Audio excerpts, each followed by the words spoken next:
가장 좀 기억에 남는 사건이 있으면 소개를 좀 부탁드립니다. 구급대원 폭행하신 분인데 국가 한 20몇 번쯤 되시는 분이셨어요. 21년도 5월 17일 날 소방사법팀으로 오자마자 한 달 정도 있다가 쿠팡 이천 물류창고 화재 그 당시에 수신기 로그 기록 그거를 체증을 해서 나온 게 이제 신의 한 수였죠.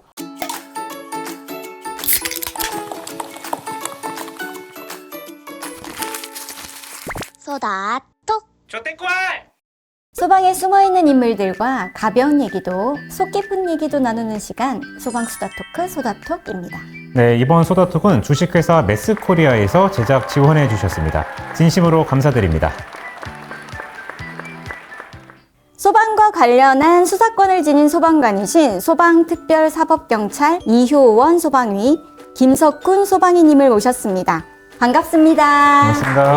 반갑습니다. 안녕하세요. 자기소개 부탁드릴게요. 경기도 소방재난본부에서 근무하고 있는 소방위 김석훈입니다. 서울소방재난본부 119 광역수사대에서 4년째 근무를 하고 있는 이효원입니다. 두 분께선 왜 소방관이 되고 싶으셨나요? 제가 2005년에 입사 시험을 치게 됐고 솔직히 말씀드리면 나는 사람을 구하겠어 그런 사명감을 가지고 그렇게 한 건 아니고요. 공무원 취업 준비를 하다가 좋은 기회가 돼서 서울에 덜컥 합격을 하게 됐어요. 사실은 마음의 준비가 안 된 채로 직장 생활 좀 했고요. 직장을 다니면서 아 여기가 이런 곳이구나 뭐 이런 것들을 좀 몸소 느꼈던 것 같아요. 어찌 보면 좀 미리 들어와서 준비를 안 해서 했다는 느낌을 좀 받고 있습니다, 저는. 건축설비과를 나왔는데요. 그 안에서도 이제 소방설비라는 과목을 배워요. 소방점검업체. 거기서 이제 일을 하다가 자격증을 따고 그러다 보니까는 이제 소방 공무원들을 자주 만나게 됐고 뭐 소방설비 산업기사, 전기기계, 관리사까지 따갖고 일을 하다 보니까 막연하게 그냥 아 나중에 소방 공무원을 하면 좋겠다라는 그런 생각이 가지고 있었는데 합격이 돼서 들어오게 됐습니다. 두 분 다 소방특별사법경찰로 활동하고 계신데요. 단어만 놓고 보면 소방관이시면서 경찰관이신 것 같은데 정확히 소방특별사법경찰이 뭔가요?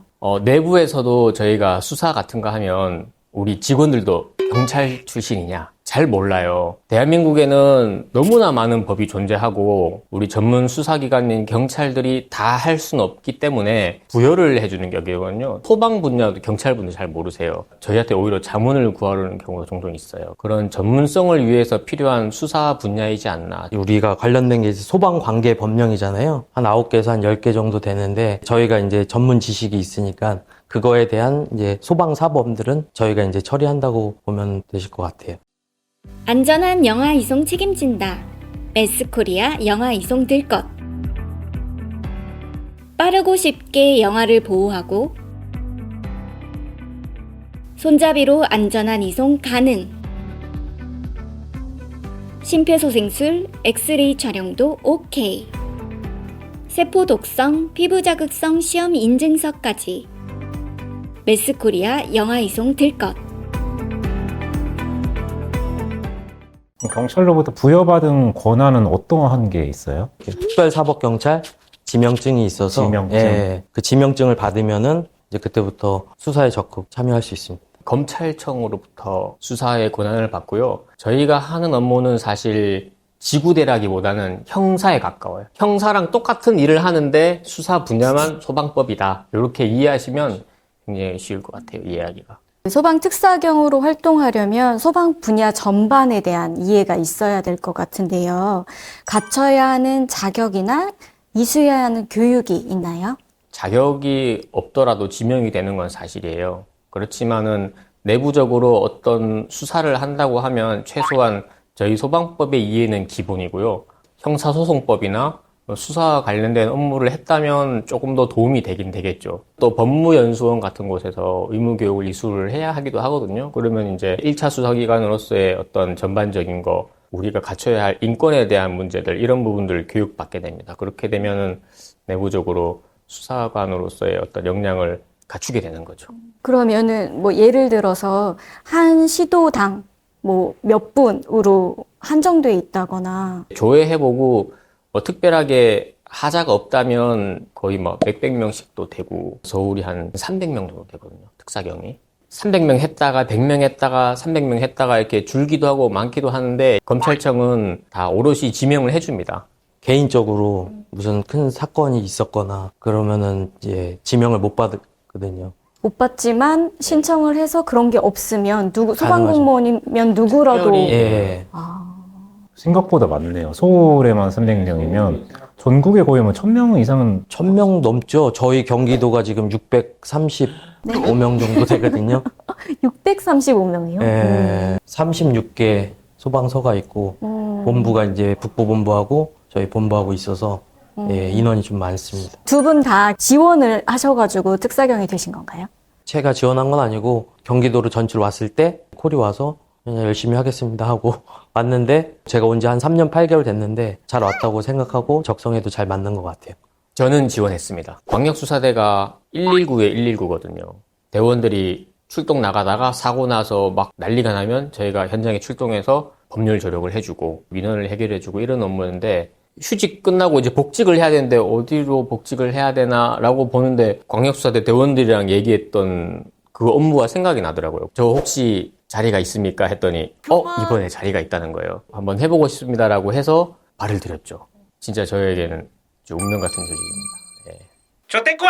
보통 어떤 현장에 출동하시고 수사는 또 어떻게 진행되는지 대응 2단계 아니면 1단계 소방시설이나 위험성이 있을 것만한 것들을 이제 저희가 나가고 그러니까 소방시설이 정상 작동했는지 소방에 대해서 특별히 문제가 있는지 그거에 대해서 좀 나가는 경우가 많고요. 특히 이제 좀 이슈됐던 것들 그런 것들은 무조건 나갑니다. 소방시설이 이렇게 잠금이나 폐쇄된 게 확인이 됐어요. 그러면은 저희가 인위적인지 검토를 해보고 벌칙조항에 뭐 위반이라고 생각하면 범죄 인지라는 걸 합니다. 정상적으로 수사를 시작하는 단계예요. 관련 자료들을 쭉 검토해서 목격자나 진술자가 있다 그러면 참고인도 불러다가 진술도 좀 받고 증거 자료들을 좀 수집해서 맡겨서 감정을 받기도 하고 객관적인 자료를 모은 다음에 마지막에 이제 피의자 신문을 합니다. 옛날처럼 너 이거 잠궜지? 이렇게 안 하고요. 객관적인 사실이 이렇게 가르치는데 당신의 생각은 어떠냐? 어떻게 했냐? 이렇게 하면 이제 자백돈을 부인을 하거든요. 부인을 했다고 해서 설득해서 자백을 받는 건 아니고요. 이 사람은 부인을 했지만 이러한 것 때문에 이거는 기소 의견이다 라고 이제 수사관은 의견을 달 수 있거든요. 송치를 하면 검사가 이제 그 수사서를 보면서 공소 제기를 하죠. 공소 제기를 하면 이제 재판 넘어가게 되는 일련의 형사소송법상 체계를 가지게 되는 겁니다. 예를 들어서 구급대원 폭행 현장 같은데 출동을 하셔서 바로 체포도 하시는 건지 아니면 경찰에 연락을 해서 공조를 요청하시는 건지 좀 설명을 해주실 수 있을까요? 판례상 현행범 체포는 요건이 있어요. 그 요건에 부합하면 저희도 직접 체포를 할 수 있습니다. 범죄 혐의가 명확하다거나 도주의 우려가 있다거나 신원을 밝히지 않을 때는 범죄 발생 후부터 뭐 10수분 내에만 할 수 있어요. 이렇게 수갑 실제로 채워서 오기도 하고 그런 업무를 이렇게 하다 보면 진짜 형사랑 별다를 바가 없구나 내가 하는 게. 범죄도시 마동석 배우를 보면 막 형사들 하면 딱 가죽 자켓 같은 거 입잖아요. 근데 현장에 출동하실 때 복장은 또 어떻게 하시고 테이저건 뭐 이런 것들도 혹시 갖고 나가시는지 궁금합니다. 저희 같은 경우는 보통 사복 그거에다가 이제 지명증 착용을 하죠. 근데 화재 현장 같은 경우는 뭐 기동복 입고 갈 때도 있고요. 그때 좀 다른 것 같아요. 예. 막 사건이 발생한 그 장소에 가는 거거든요. 흥분되고 그 현장에 가면은 가끔씩 움찔움찔 할 때도 있어요. 그래서 저희는 방검복을 입고 다닙니다. 무전기에 이렇게 수갑 이쪽에 차고 뒤에는 막 커다랗게 특별사법 경찰관 이렇게 써가지고 왜냐하면 저희도 사복 입고도 가보고 했는데 그냥 길 가는 사람이 참견하는 줄 알아요. 요즘에는 그런 사람들 많다 보니까 그렇게 제복을 확실하게 갖추고 지명증을 폐용하고 내가 어떤 일을 하는 사람이라고 알려야 현장에 나가 있는 경찰들도 뭐 특별히 질문 안 하시고 소개가 생략되는 그런 효과가 있어요.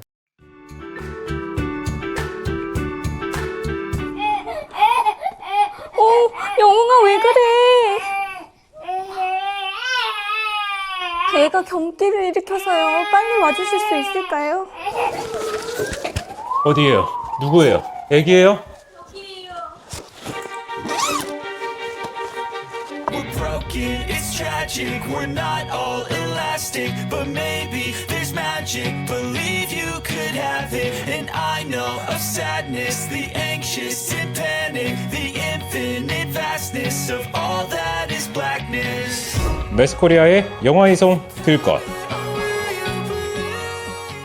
지금까지 위법사항을 적발하거나 형사 입건한 사건 중에 가장 좀 기억에 남는 사건이 있으면 소개를 좀 부탁드립니다. 구급대원 폭행하신 분인데 저가 한 20몇 번쯤 되시는 분이셨어요. 연락도 안 되고 해서 몇 번 집으로 찾아갔더니 등기가 막 붙어 있는 거예요. 보니까 법원, 뭐 검찰청 뭐 이런 거예요. 아, 이 사람 다른 부분에서 수사받고 있구나. 그래가지고 제가 그 구청에다가 협조를 구해가지고 그분의 인적사항을 대면서 이제 이분 소재지를 알고 싶다라고 하니까 쪽방촌이더라고요. 쪽방촌이 아시다시피 되게 작은 곳에 주소도 없고 다닥다닥 되게 많은 사람들이 사시거든요. 이 사람을 잡아야 되는데 어떻게 잡을까? 현장을 이제 갔어요. 쪽방촌을 갔는데 소재 수사를 하는데 보니까 현관 앞에 주민센터에서 제공하는 쌀 뭐 이런 게 있는 거예요. 아, 이 사람들 공무원이 부르면 대답하겠구나. 김소방 씨 이렇게 두세 번 부르니까 예, 저 여기 있습니다 이러는 거예요. 공무원 쌀 주는 공무원인 줄 알고 제 신분을 밝히면서 당신 이러이러한 범죄 때문에 수사 받으셔야 된다. 제가 그 자리에서 피의자 신문을 했었어요. 그래서 송치를 했던 그런 기억이 있어요. 네.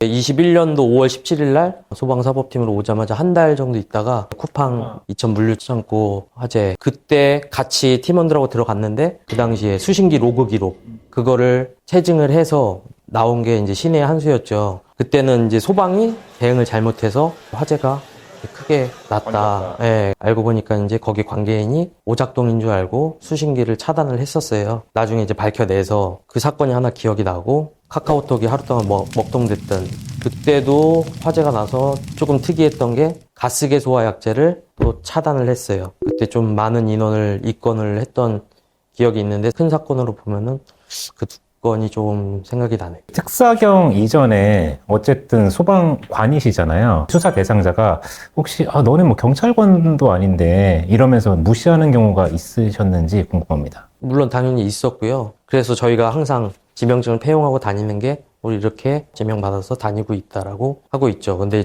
처음에는 이제 그분들이 뭐 경찰도 아닌데 계속 이제 그렇게 똑같이 얘기를 해요. 또 설명 잘 해드리면은 이해해 주시는 것 같더라고요. 정당하게 수사를 진행했는데도 수사 대상자가 결과에 불복해서 뭐 소송을 진행한다든지 이런 사례도 있나요? 그런 부분은 검찰청에서 다 처리를 하시기 때문에 송치를 하고 나면 사실은 보안 수사 지휘가 없으면 특별히 저희에게 뭐 부담이 오는 그런 거는 사실은 조금 없긴 해요. 어떻게 보면 저희가 이제 중간 단계죠. 저희는 이제 검찰에 송치하면은 검찰하고의 그런 관계지 저희는 끝나는 거예요. 소방청에서는 매년 전국 소방특별사법경찰 운영사례 발표대회를 진행하는데 대회에 대한 전반적인 소개를 부탁드립니다. 19개 시도별로 1년간, 2년간 기억에 남거나 특이하거나 누구에게 소개해서 이렇게 수사하면 된다. 뭐 그런 길잡이 같은 대회예요. 그래서 누가 잘하고 못하고가 아니라 저런 사건은 저렇게 수사하면 되네라는 어떤 사례 소개 같은 거죠. 현장에 출동했을 때 수사를 해야 하는 상황이 발생하면 별도로 법적인 자문이나 조언을 해주시는 분이 따로 또 있으세요? 저희 같은 경우는 팀장님이 이제 변호사니까는 그런 부분에 대해서 좀 자문을 구하고요. 아니면은 뭐 이쪽에서 좀 오래 일하셨던 분들, 근무하셨던 분들께 뭐 자문을 구하는 경우도 있죠. 특사경 활동 중에 큰 성과가 난다면 진급이나 네. 아니면 성과평가 같은 데 좋은 영향을 미치는 게 있나요? 그런 건 없고 사실 소방의 가장 큰 단점이 단체로 누구를 구하고 불 끄고 하다 보니까 개인의 어떤 성과가 사실은 특별하게 계측을 할 수가 없다고 저는 생각해요. 개인적으로. 경찰분들은 이렇게 서울이면 서울 1등부터 몇 등, 1000등까지 쫙 뽑아서 특진시켜주고 이런다고 하더라고요. 저희 같은 경우도 그냥 그런 건 없고 아까 발표대회 말씀하셨는데 경기도 같은 경우는 경기도 자체 대회를 먼저 해요. 거기서 1, 2, 3등을 정하고 1등은 이제 소방청 전국대회 나갈 수 있는 기회를 부여받는데 경기도에서 1등 한다 그러면은 가점이라는 게 있어요. 그게 이제 좀 승진할 때나 그런데 조금 보탬이 되지 그거 외에는 따로는 없는 것 같습니다. 소방과 경찰 사이에서 내가 소방관인가 경찰관인가 이렇게 정체성의 혼란이 있으셨던 적이 있으세요? 평상시 때도 약간 그런 게 있는 것 같긴 해요. 약간 경찰인가? 어떻게 보면 맞죠. 소방의 경찰이긴 하니까요. 하는 일이 완전 경찰이신 거잖아요. 네, 사무실에 있는 시간보다 거의 현장 위주로 계속 다니니까는 약간 좀 혼란이 있긴 있는데요. 그래도 또 소방에서의 또 업무가 따로 있으니까는 그렇게 생각은 하고 있죠. 오히려 소방서보다 경찰서를 많이 가거든요. 경찰서 가서 이제 사건 인계나 뭐 이런 거 이렇게 하러 이렇게 앉아 있으면은 내가 여기 내 사무실 같기도 하고, 오히려 소방서보다 경찰서 그 당직 형사실을 많이 가니까 뭐 거긴 낯설지 않아요. 아, 그래요? 네. 분위기는 좀 다르잖아요, 근데. 경찰서랑 여기 소방이랑. 저는 형사보다 더 친근하고 그래요? 저에게 맞더라고요. 이러다 이직하시는 거 아니에요? 아, 그러진 근데 않아요. 약간 진짜 형사 느낌이 좀 있으세요, 얼굴이. 네. 그래서 다 부나? 소방 특사경이 가져야 될 마음가짐 같은 게 있을까요? 명명백백하게 그런 사실들을 밝혀내서 처벌을 하고 싶은 게 아마 저희 마음일 거예요. 이것만 작동돼서도 사람이 안 다쳤을 텐데 이런 걸 못하게 해놨지? 너무 안일하게 생각하시는 부분이 있어요. 범죄를 저지르시는 분들은 처벌도 강하게 되고 수사도 많이 해서 그런 생각을 못하게 해야 된다고 생각을 하고 엄벌에 처해야겠다고 이제 마음가짐을 가지고 수사를 하죠. 객관적으로 생각을 하되 아까 말씀드렸다시피 소방시설 폐쇄 차단 이런 것들 되게 어떻게 보면 별거 아니거든요. 근데 그걸로 인해서 인명사고가 많이 나니까는 정확하게 이제 그런 것들이 처벌을 제대로 또 받아야 되고 관계인들이 그런 걸 행위를 안 하도록 경각심 고취시키고. 소방관으로서 앞으로의 포부나 계획이 있으면 말씀해 주세요. 지금 돌아보면 직장 생활의 반환점인 것 같아요. 18년 정도 근무했고 아직도 한 그 정도 해야 되는 것 같은데 여기서 이렇게 배운 업무가 굉장히 도움이 많이 되는 것 같아요. 이 도움을 남에게 좀 베풀고 싶다. 저는 항상 그런 생각을 하거든요. 나중에 이렇게 어디 자리 가서도 저희 직원한테도 좀 의지가 되는 그런 직원이 좀 되고 싶어요. 임용된 게 되게 어떤 기회로 이렇게 들어왔지만은 후회 없고 되게 즐겁게 생활을 하고 있어요. 단속 다니면서 조금이라도 경기도에 화재 예방을 할 수 있다면 자녀들이나 주변에서 봤을 때도 아, 열심히 살았구나. 그 정도만 해도 성공한 인생이라고 생각이 됩니다. 소방관인 듯 경찰관인 듯 소방관인 이효원, 김석훈 소방관과 함께했습니다. 네, 자신의 위치가 어디든 최선을 다하는 그대가 바로 우리의 영웅입니다. 수다 톡!